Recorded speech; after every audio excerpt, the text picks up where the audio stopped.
Eu cumprimento os nossos irmãos com a paz do Senhor, amém? Amém. Abra a sua Bíblia, por gentileza. O Evangelho é de Jesus, o escritor é Mateus, o capítulo é o de número 28.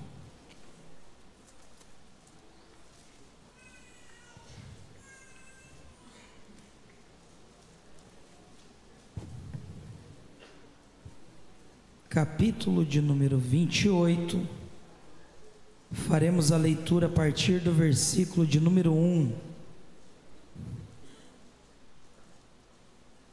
O texto sagrado diz assim: E no fim do sábado, quando já despontava o primeiro dia da semana, Maria Madalena e a outra Maria foram ver o sepulcro.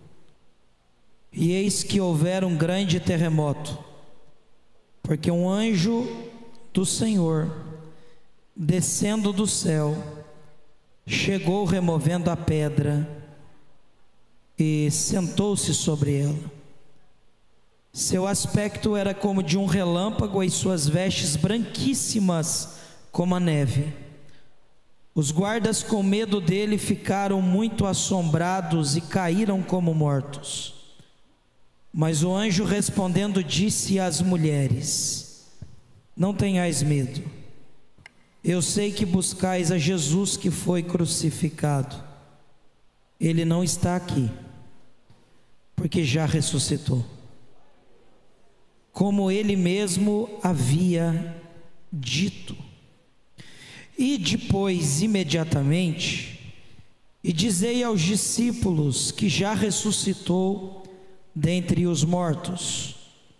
E saindo elas apressadamente do sepulcro, com temor e com grande alegria, correram a fim de anunciar aos discípulos. E enquanto elas iam pelo caminho, ele se revelou dizendo: Paz seja convosco. Amém? Você pode se assentar.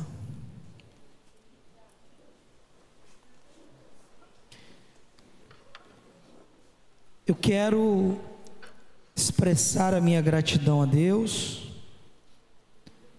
pela boa oportunidade que Ele nos concede de estar vivendo a experiência de estar aqui nesse campo de trabalho.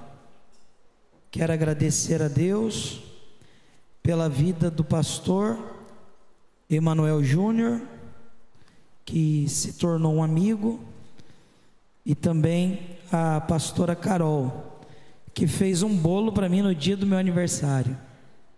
Serei profundamente grato a ela. E o pastor Júnior fez um churrasco. Aí, empatou agora. Muito obrigado, pastor, por tudo que o Senhor está fazendo por nós nesses dias.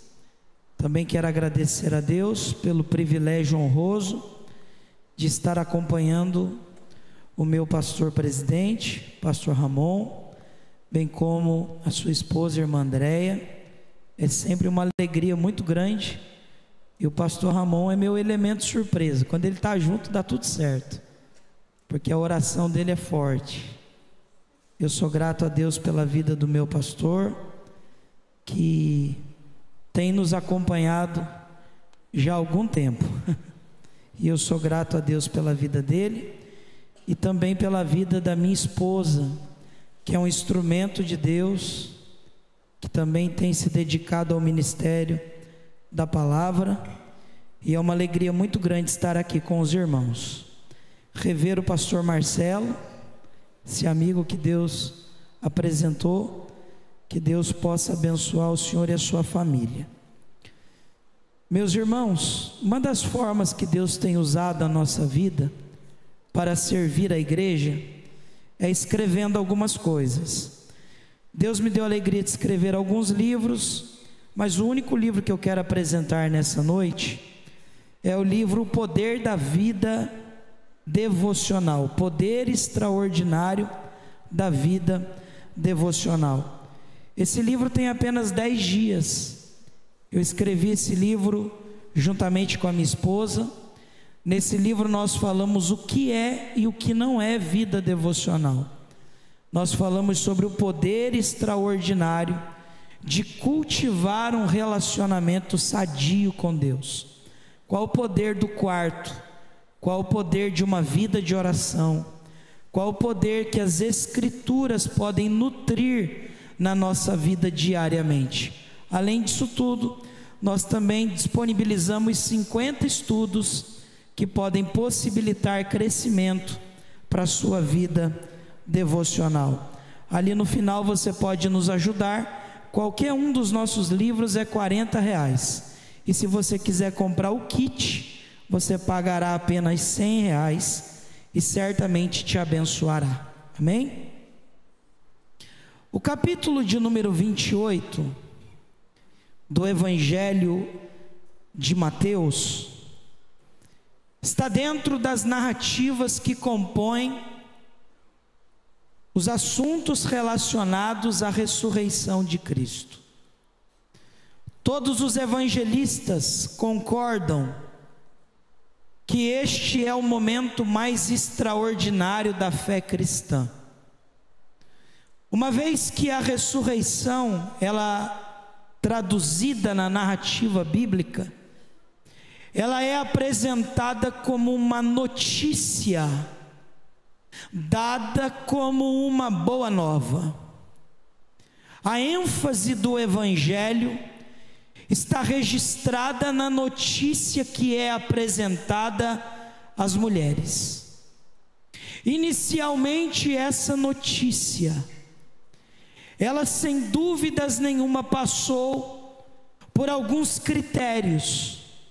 Essa notícia tentou ser silenciada inicialmente, mas prova que essa notícia foi eficaz é que essa igreja está plantada nessa noite. Essa notícia não perdeu a sua validade. Essa notícia não perdeu a sua urgência. Ainda que os homens tentem sufocá-la, ainda que os homens tentem silenciá-la, negligenciando a urgência da notícia da ressurreição, ela jamais será ultrapassada, ela jamais será vencida com o tempo, nem mesmo a sua validade será deixada de lado. Por quê? Porque essa notícia é a notícia que impactou o mundo. Essa notícia é a notícia que ultrapassa as fronteiras do tempo. E por causa dessa notícia, essa mesa faz sentido, a igreja faz sentido, e a nossa salvação não é um mito, mas uma verdade absoluta. Mas quando nós falamos sobre notícias, eu poderia em primeiro lugar dizer para você que notícia está relatada a partir do feito extraordinário de alguém. Por exemplo, se eu falasse nessa noite Galileu Galilei, alguém diria: um grande cientista, conhecido pelas suas criações e pelas suas inovações científicas. Se eu falasse Edson Arantes do Nascimento, alguém diria milésimo gol.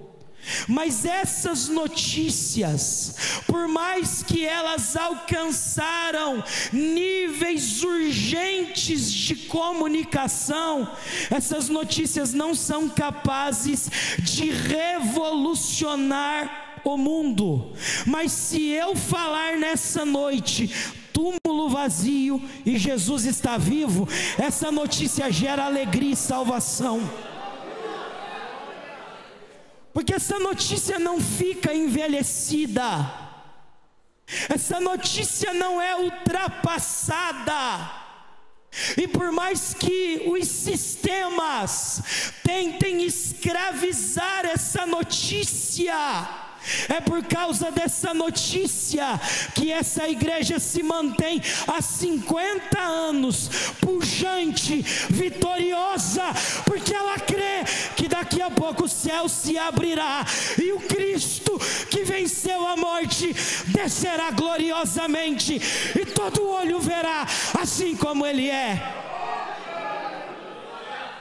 Porém, essa notícia, por mais que ela seja extraordinária, assim como todos os episódios bíblicos, há um contexto por trás dessa notícia.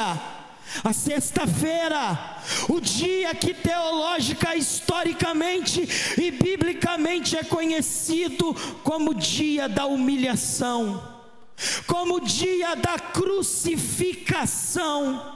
O nosso Cristo, Ele tem pelo menos 468 cortes causados pelo azorrague, uma espécie de uma chibata, de um chicote de 12 tiras, de aproximadamente 35 centímetros em cada uma daquelas tiras.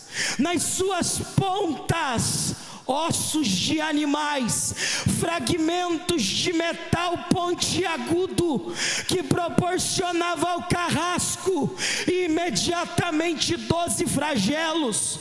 Jesus é condenado a uma sessão torturante de 39 sessões de chibatadas. Dentro da ordem do sistema e do império, ele deveria cumprir 40, mas pelo ponto de vista da lei, o golpe 39 é o golpe da misericórdia. Que misericórdia? 39 vezes 12, 468 latejantes cortes, e ele permanece em silêncio. Ele tem uma coroa de espinhos em sua cabeça a fim de aumentar o seu escárnio, e ele permanece em silêncio. Ele está carregando a haste de um madeiro que não é dele, é de Barrabás, um homem de 2 metros de altura, aproximadamente 50 quilos no haste daquela madeira, e ele permanece em silêncio. Ele vai fazer uma via chamada Dolorosa, aproximadamente 1 quilômetro, e ele está em silêncio. Ele é conduzido a um monte chamado Caveira, o monte da crucificação, e ele permanece em silêncio, ouvindo os escárnios, ouvindo os deboches, sendo altamente golpeado. Ele foi julgado de madrugada quando não tinha ninguém a fim de o defender, mas ele permanece em silêncio. A cena da cruz é tradicionalmente conhecida, é ladrão, Jesus ao meio e ladrão de novo. Ele está no alto da cruz, mas no alto da cruz mesmo flagelado, no alto da cruz mesmo desfigurado, à beira do ponto de vista científico de ter uma asfixia por conta das dores que ele sentia, ele permanece em silêncio. Mas um ladrão fez uma leitura daquele fato. O cristianismo desse ladrão é mais suficiente do que muitos cristianismos contemporâneos, porque ele está no alto da cruz, ele olha para si mesmo e para a cruz do meio e ele diz assim: ele não merecia, eu mereço estar aqui. Ele não precisava dos golpes, eu preciso. Ele não merecia esse vexatório, esse ato tão vergonhoso e maldito, eu merecia. Então ele olha para a cruz do meio e diz assim: lembra de mim? mas ele está falando daquele que está desfigurado, ele está falando daquele que está humilhado, ele está falando daquele que está ultrajado. Aí ele olha para a cruz do meio e diz assim: lembra de mim quando entrares no seu reino. Ele entende que ele não é rei da terra, ele entende que ele não é simplesmente um homem, ele entende que ele é rei.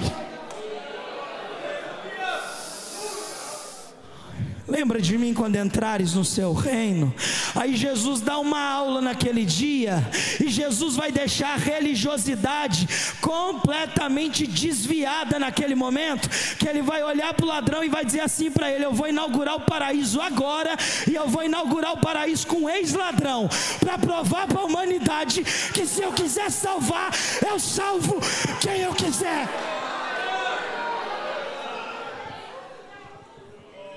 Hoje mesmo, Jesus reorienta o posicionamento daquele homem, e ele diz assim: hoje mesmo estarás comigo no paraíso. Só que ele volta a estar em silêncio. Todos os evangelistas dizem que ele dará 7 brados.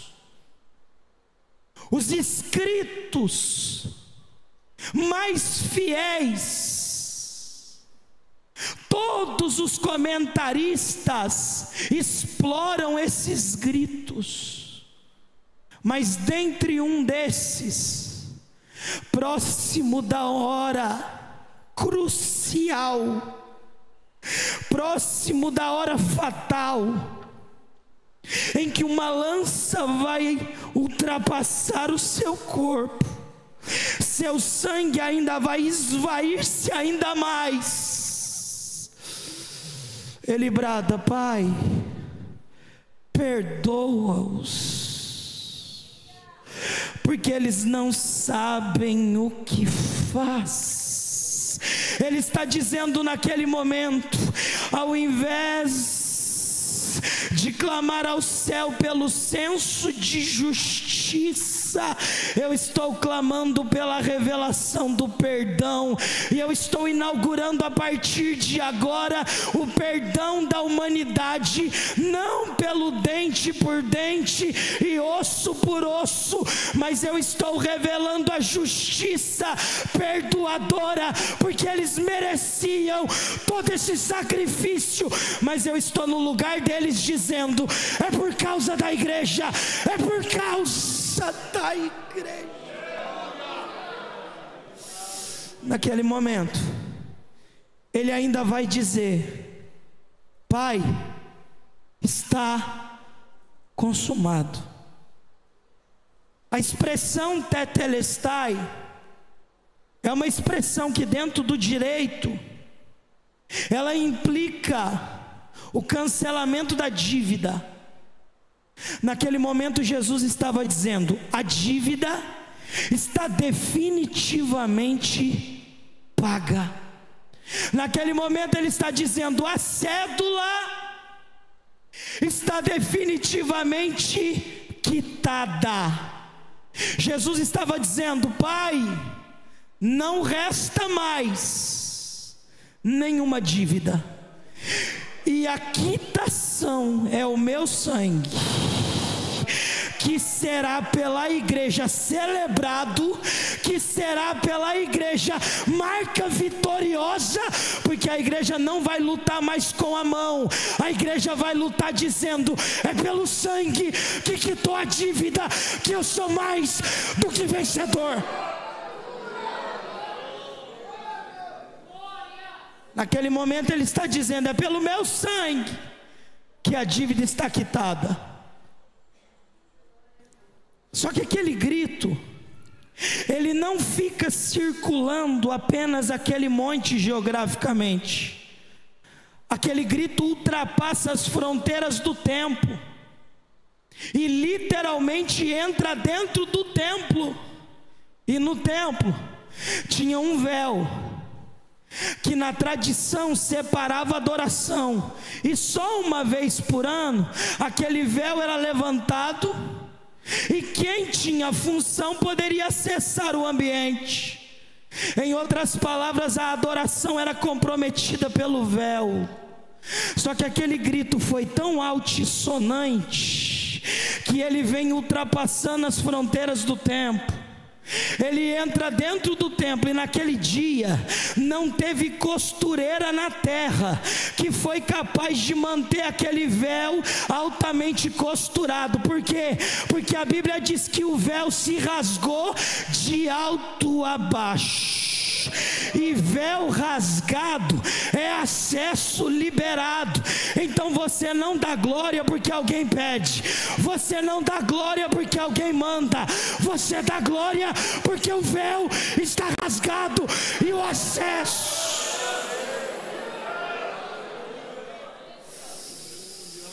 Pentecostaliza esse irmão que está do seu lado e diga para ele energicamente: o acesso está liberado. Diga para ele, irmão. Diga para ele, diga para 2, 3 pessoas: o acesso está liberado, a mesa está sacramentada, o sacrifício foi cumprido.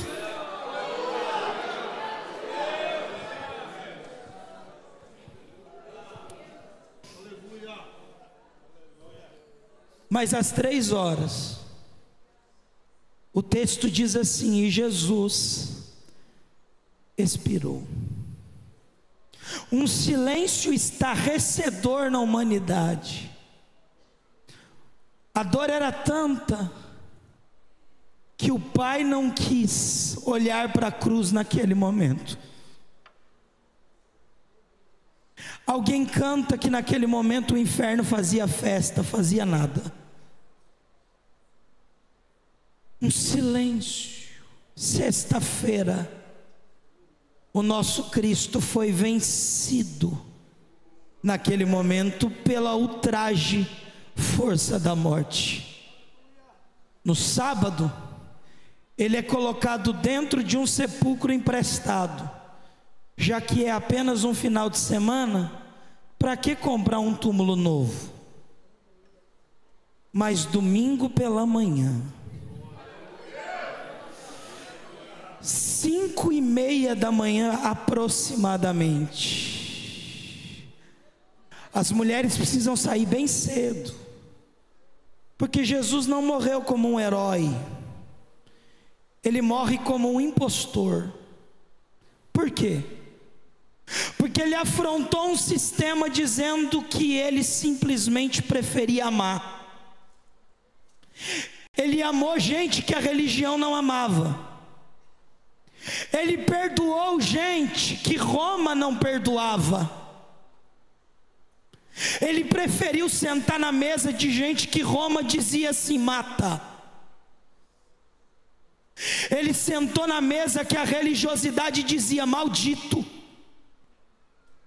A sentença dele é porque ele ama. Então ele não morre como um herói, ele morre como um impostor.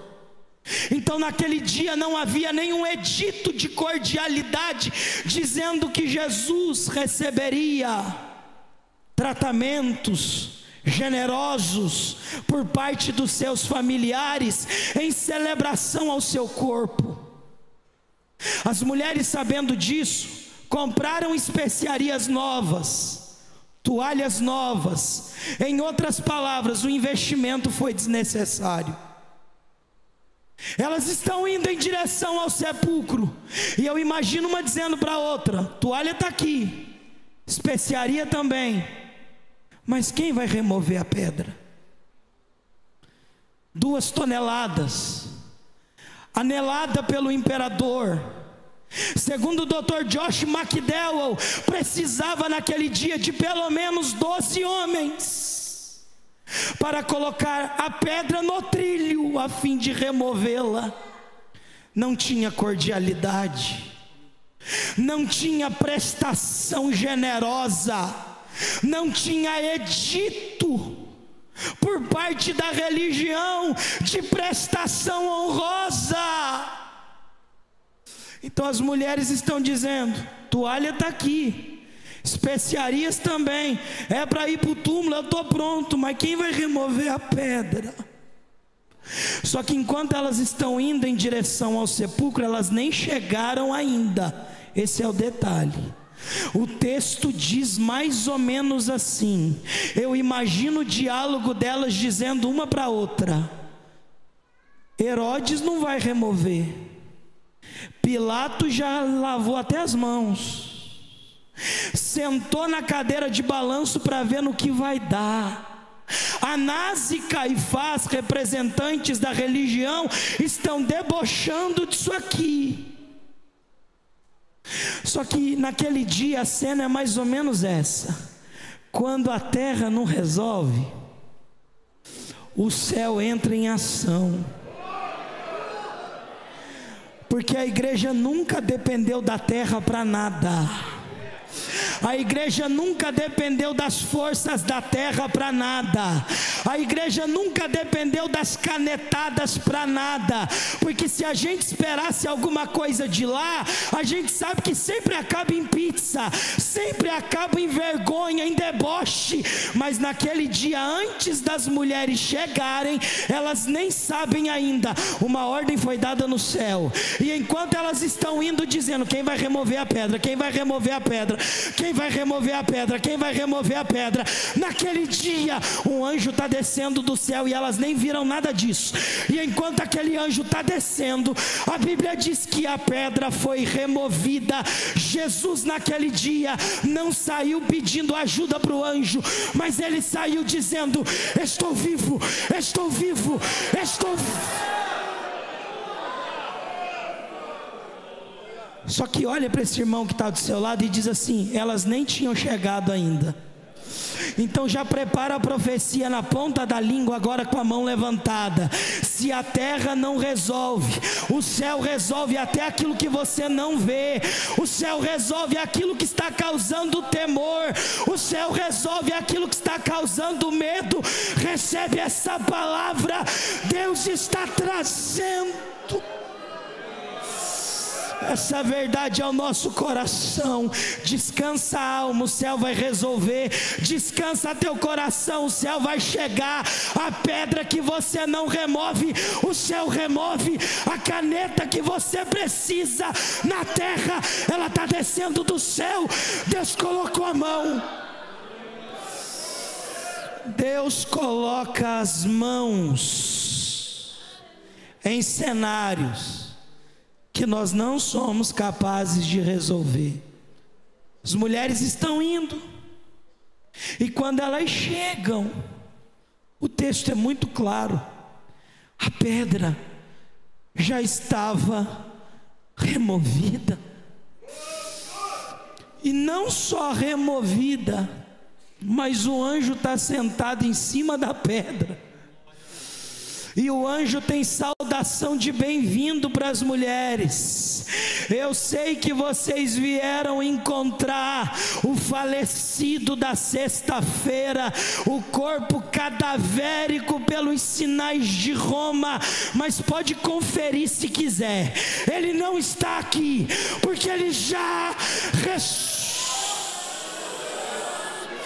Seu Cristo não é um cadáver, seu Cristo não é um corpo cadavérico, seu Cristo não é um amuleto, seu Cristo não é um quadro, seu Cristo é vitorioso, vitorioso, vitorioso.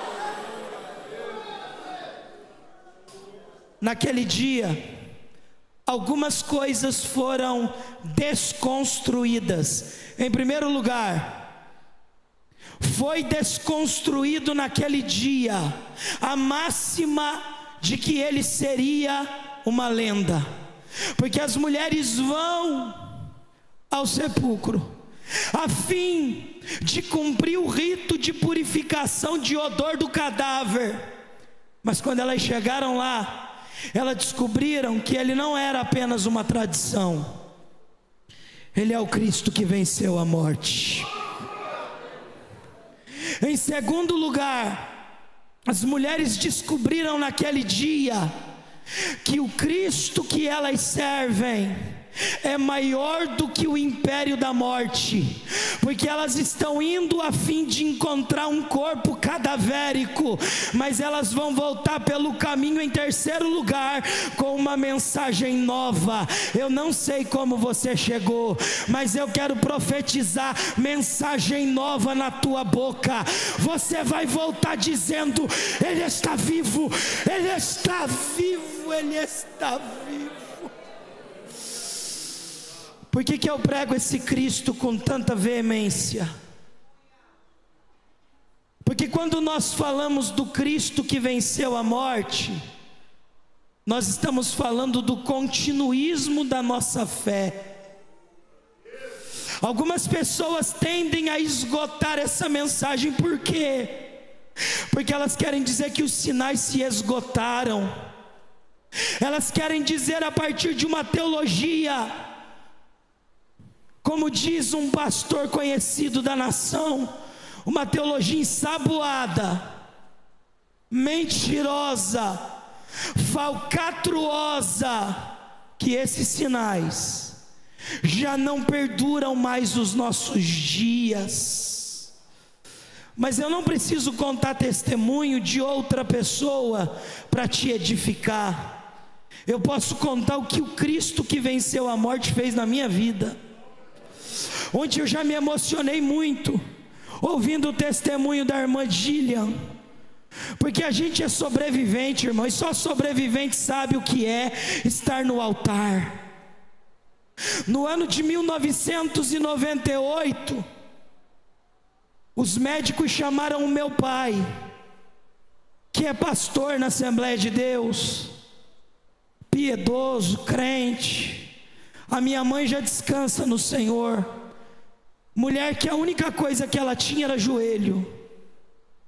Eu sei que você entendeu o que eu estou falando. E os médicos disseram para o meu pai e para minha mãe: o Carlos, ele tem uma doença degenerativa muscular. Para sintetizar e a gente encerrar e orar, se ele sobreviver, ele não anda e não fala nunca mais. Pela medicina eu só tenho 40% da voz, irmão. Pelos homens eu não andaria e não falaria nunca mais. Meu pastor está aqui, pode testificar que eu não estou inventando testemunho para emocionar ninguém. Eu fui conduzido na cadeira de rodas. Os médicos disseram que eu ia vegetar para o resto da vida. Eu tive um diagnóstico de dermatomiosite crônica. Do mesmo jeito que você troca de roupa, eles trocavam a minha pele de 40 dias que estava apodrecida. Eu já não tinha mais força para reagir à enfermidade. A estrutura muscular estava comprometida, as cordas vocais silenciadas. Os médicos disseram ao meu pai: ele tem 3 calos na garganta, ele não fala nunca mais. O pulmão do lado direito está 98% comprometido. As forças degeneradas. Mas um dia, esse Cristo que ressuscitou, que não precisa mais da autorização da enfermeira, nem tampouco dos médicos, ele entrou lá dentro da UTI de número 2. Só que é só para crente que acredita nessas coisas. Ele foi lá na cama que a minha mãe sinalizou para ele em oração e disse assim: entra dentro da UTI, vai na cama de número 2, toca nos ossos do Emael e levanta ele de novo. Eu estou aqui hoje. Eu estou aqui hoje para dizer para você: quando a terra não faz o céu faz quando a terra não.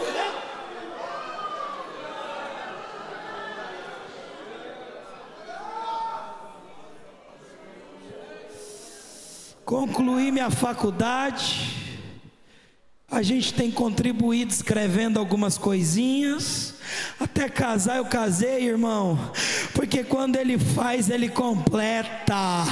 Quando Ele faz, Ele completa. Eu estou dizendo para alguém: o túmulo está aberto há 2000 anos, o túmulo está sinalizado até hoje. Ele não está aqui, Ele já ressuscitou. A igreja, ela tem liberdade para dizer: Ele está vivo, Ele está vivo, Ele está vivo, Ele está...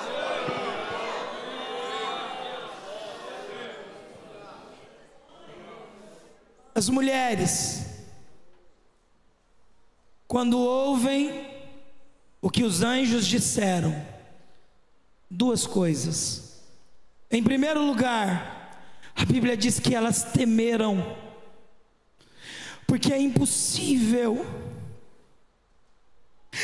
contemplar a notícia de que Ele está vivo e isso não gerar reverência na nossa alma. Quando eu falo isso, eu também falo com temor, porque estão brincando com essa notícia. Essa notícia se virou proposta de venda. Essa notícia tem se tornado anúncio de mercado. Essa notícia virou brincadeira e chacota por muitos. Mas quando as mulheres se depararam com a notícia, elas sentiram temor. E a primeira coisa que elas quiseram fazer foi adorá-lo por causa da notícia. E os mesmos pés que as conduziram ao sepulcro em prantos, agora, em segundo lugar, depois do temor, é os mesmos pés que velozmente nutriu alegria na alma, e o mesmo caminho que elas fizeram em desespero, elas vão voltar pelo caminho dizendo: Ele está vivo, Ele está vivo. Talvez eu esteja pregando para alguém que estava decidido nessa noite a ir em direção ao ocaso, à desesperança, mas o céu vem em contrapartida da sua alma dizendo: Ele está vivo. Recebe alegria, recebe alegria. Os pés que estavam caminhando em direção à desesperança foram inspirados pela alegria de anunciar que Ele está vivo. E enquanto elas decidem voltar, eu encerro agora, a Bíblia diz que enquanto elas estão caminhando, Ele está vivo, Ele está vivo, Ele está vivo, Ele está vivo. Aqui a gente passou chorando, Ele está vivo. Aqui a gente passou com medo, Ele está vivo. Aqui a gente passou ansiosa, Ele está vivo. Aqui a gente passou perplexa, Ele está vivo. Enquanto elas estão caminhando com a notícia, a Bíblia diz, que coisa maravilhosa, porque Ele sempre nos encontra no caminho. Graças a Deus que Ele encontrou Saulo no caminho. Graças a Deus que Ele te encontrou no caminho, porque se Ele te encontra depois do caminho, só Deus sabe aonde você estaria agora, mas foi no caminho que Ele encontrou as mulheres e disse para elas: paz seja convosco, paz seja. É no caminho, é no caminho, e caminho é sinônimo de gente que está em movimento. Então é a terceira mensagem, a gente está encerrando, de verdade. Olha para esse irmão e diz para ele: não para não, é no caminho que você vai receber as maiores experiências com o Deus que se revela no caminho. Oh, glória ao nome de Jesus. Enquanto elas estavam indo de encontro, a Bíblia diz que ele apareceu na frente delas, porque o lugar de Jesus sempre será na nossa frente. O lugar de Jesus na igreja de Birigui sempre será na frente. O lugar de Jesus na sua casa sempre será na frente. O lugar de Jesus nas mesas que você frequenta sempre será na frente. Coloca Jesus na frente. Coloca Jesus na frente. Porque Jesus na frente é sinônimo de paz no caminho. Quando ele se revela, ele diz: paz seja convosco. Agora já não é mais temor e alegria, agora é adoração completa. A Bíblia diz que elas abraçaram os pés e se alegraram e o adoraram. Mas ele disse para elas: ide apressadamente e dizei aos discípulos o que vocês viram, porque eu vou me revelar a eles agora. Enquanto as mulheres saem dali, urgente, quando elas estão chegando perto de casa, imagino eu, pronta para dar notícia, começa a tocar na porta e dizer: a gente foi lá para encontrar o morto, mas ele disse que está vivo. A Bíblia diz no texto de João que quando elas chegaram, ele se revelou no meio dizendo: paz seja convosco, paz. Se coloque de pé em nome de Jesus. Teve um dia que João, ele estava na ilha de Patmos, isolado. A sentença da morte estava assinada. A Bíblia Sagrada diz que ele está solitário e esquecido. Mas de repente o céu se abriu. Ele apareceu para João e ele disse para João: João, eu estive morto, mas eu estou vivo. E como sinal que eu estou vivo, João, eu sou o Rei dos Reis e Senhor dos Senhores. Eu quero dizer para você, se essa mensagem ela não te constrange, não é outra mensagem que será capaz de comover a sua alma. Por quê? Porque o sacrifício foi pago, a morte foi vencida, e esse Cristo está entre nós, poderosamente vivo. Quem é que pode adorá-lo? Senhor meu Deus e meu Pai, nós te adoramos, Jesus. Muito obrigado, Jesus, pelo cenário. Muito obrigado pela oportunidade. Muito obrigado pela mesa da ceia. Muito obrigado por estar dentro da sua casa. Muito obrigado por se deparar com o seu sacrifício. Nós oramos agora, Pai, e pedimos aos céus: abençoa a igreja, resolve aquilo que nós não somos capazes de resolver, remove as pedras, silencia as forças do mal, silencia os exércitos da terra. Pai, silencia a nossa necessidade. Toca enfermidades agora, Jesus. Se o Senhor quiser, coloque a ansiedade por terra agora. Se o Senhor quiser, Pai, coloque o câncer por terra agora. Se o Senhor quiser, toca no sangue dessa mulher agora. Se o Senhor quiser, toca nos ossos desse homem agora. Senhor, repreenda as doenças psicossomáticas. Traga saúde, Deus. Essa é a nossa oração, porque nós cremos e acreditamos no seu nome. Obrigado pela vitória. Obrigado por estar vivo, Pai. Em nome de Jesus. Amém.